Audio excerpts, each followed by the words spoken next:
Now, to illuminate the problem with using disparities and discrimination as an aspect to characterize the inequalities that certain groups face, we can look no further than the studies of Roland Fryer. Roland Fryer, an economist, did a very interesting study in which he held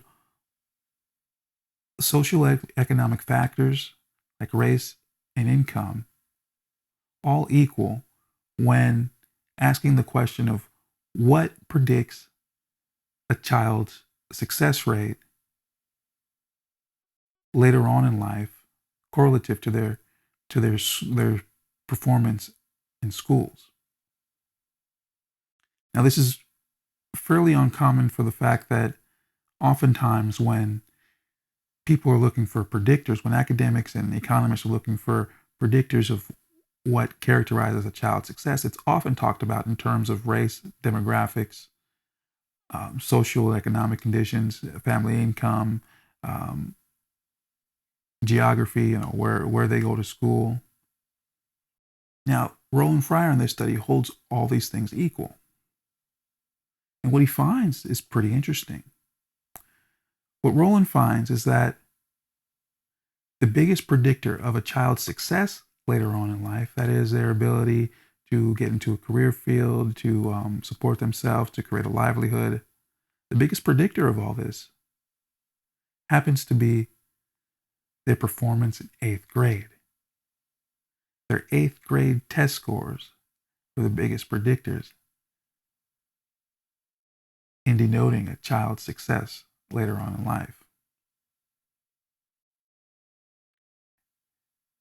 Now, this study does a couple things, but one of the things that it does in particular, which can hold as a response to some of my remarks about disparities and discrimination, is that it completely demolishes this idea that, well, because blacks oftentimes go to schools that aren't as good as some white kids, that inextricably creates inequality and unequal outcomes in society in which blacks can't compete in the job market and so forth.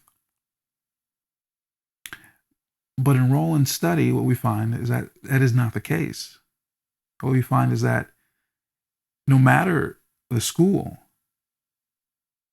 no matter the economics and the family income that are associated with the students, the biggest predictor of their success later on in life is their 8th grade test scores. Not anything having to do with socio-economic circumstances. That is quite a finding.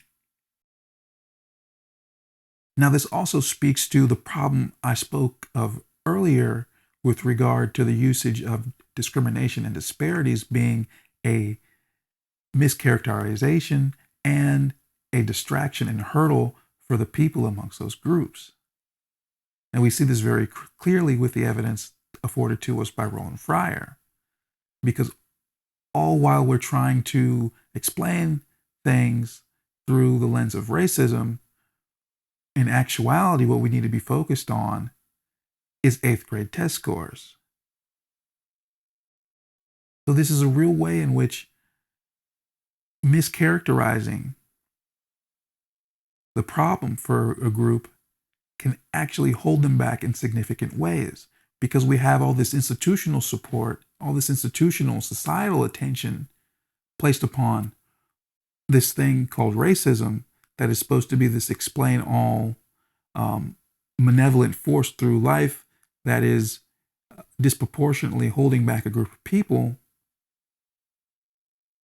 But in actuality, we're finding that it has nothing to do with race, but actually their performance in 8th grade, of which is getting no attention because we're so focused on using this thing as the explanation.